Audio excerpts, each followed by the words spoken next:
It's and that's where it comes to that epigenetics thing. Like, how are they going to select for this new person? Like how are they going to teach this new person? And he said, okay, we need to free them from the schools. We need to have this kind of new way of thinking, reimagining things. So how is that going to happen? Well, you know who Lysenko was, right? The whole biologist in the Soviet Union. He yeah, was the one. He tried to engineer a Soviet biology and the idea that, oh, if we expose crops to the cold, they'll become hardier and they'll grow better and all that. But instead, it led to mass famine. And the thing is, China borrowed a lot from him too. So you could argue that his ideas led to millions of deaths. And what's scary is that some of the stuff Marcuse is saying here, it's kind of reminds me of that. Oh, we're going to somehow engineer people to get the result we want, but in reality, it just leads to millions of deaths. And what do you have to show for it? yeah. How many people are like that? Yeah. It's just people don't realize. That's what I'm saying. It's. Thank you if you've taken your time to listen to this. There's probably more important things you could be doing with your time than this. That's why I'm thanking you that much more to have taken your time first with Stephen to have this conversation and for the people listening, because there's other things that you can be doing. And those things you might think are not important. It's like you might be someone like Lysenko, but doing something on the opposite side to figure out something that it really doesn't take that many people. That's why it's worth having these conversations, worth having these discussions. Be okay to fail. Interact, like James Lindsay says, interact with reality. Like, get out there, get your ideas out there. If there's something that's unknown to you that you think you know how you could actually make it known, make it known. Don't accept these unknowns in your life. Don't just fall. Yes, cancel culture is out there. Yes, you might get in trouble for doing something, but chances are you live in a world where you won't lose your life for it. But No. by you going out there and actually saying things, you might save countless of lives. You might improve your life infinitely in ways that you don't even know possible by actually testing something out. So please, I just encourage people, get out there and talk, because there's people out there who are trying to reduce the amount that you can talk. But if you're listening to this, chances are you live in a location where you have an unprecedented access to information that has existed in human existence and unprecedented living in a society and culture, even if it's not specifically in the United States. Most of the places in the West are places where you're actually rather open to actually having conversations. And I look at most of the people who actually listen to this channel, this content, are people in the West. So yeah, that's a little aside there. And as I and others have pointed out, the woke only make about 10% of the population. That also gets into how many are committed versus how many are going along. If every single person who opposes the insanity speaks up, they have no power. It has to take a substantial portion of people. But it's like, if everyone just gets scared and is quiet, well, I mean, the Nazis and the Bolsheviks were small percentages of the population would gain power.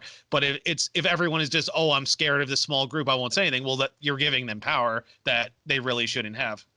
Yeah, and if you're doing this before, like, you can test that. I understand some people have situations, so you can even word it in this way. Be like, if we've said something that, chances are, if you're listening to this content, some of the things we're saying are things you thought of before. We're not blowing your mind with brand new information.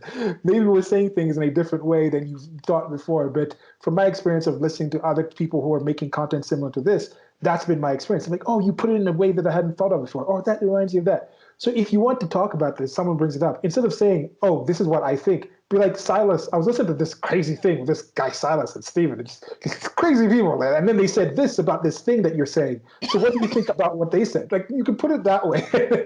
And then you can get more information about it. And one last thing on this, Mike Rowe, who's someone I really look up to, he was like in Dirty Jobs, and he's done like Giving Back, which is an excellent idea of a show where he just went to different places in the United States of America to people who had given to their society and their culture and their community, and then he'd give back to them somehow. But he has this micro works thing. He's pushing people getting more into like the trades and things like that. So he gives scholarships. He's a really great guy, like really inspirational guy to me. That's someone I look up to. And he had this one tweet, and this is something that I've repeated to people. Why do certain people seem to think they have undue power over you? You're giving these people power.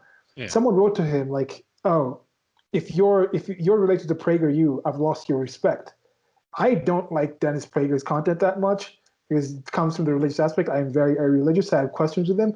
But it's not a kind of situation where I loathe stuff that much. But then Mike Rowe's response to this person was like, what is it in your life that has made you think that somebody who has never met you would value your opinion enough and want your respect? You know, that whole aspect, like, I ask you out there, before you actually worry, some people have very practical reasons to actually if I say this, they're rather certain they'll lose their job, and Yeah. that job is feeding their kids. I understand people in those situations. Yeah. But most people in personal relationships, they don't want to talk about these things. I'd say at least in those situations, maybe just push that. Like, why are you giving this random person power over you in that kind of sense? Why do you respect their opinion over you? We're not living in a prehistory time where the 100 people that you see around you, you have to be in their good terms. Otherwise, one day you're going to be out there. Some randoms online come and say something. Why do you take any umbrage, or why do you take any harm from that? You're giving them way too much power than they should have over you. Yeah, and the thing is too, anyone who deals with the woke enough, they realize they're bullies, and that's how they are. Like, oh, if you post this or say these things, people will think you're racist. It's like, I don't care. That's the equivalent of a Christian fundamentalist calling me a sinner, or a Islamist calling me an infidel. It's like, I don't subscribe to that belief system. It Yeah, doesn't matter if they look down on me within the framework of that belief system. They don't run my life. yeah. Yeah. Like, I don't consider that a truth. Like, Yeah. that's the thing. Yeah. Like, your truth Yeah. is not something that I consider true. So have at it. Yeah.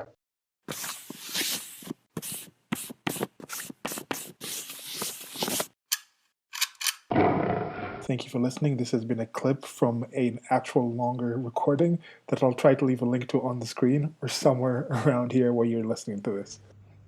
Presents. Presents. Presents. Presents. Peasants. Okay.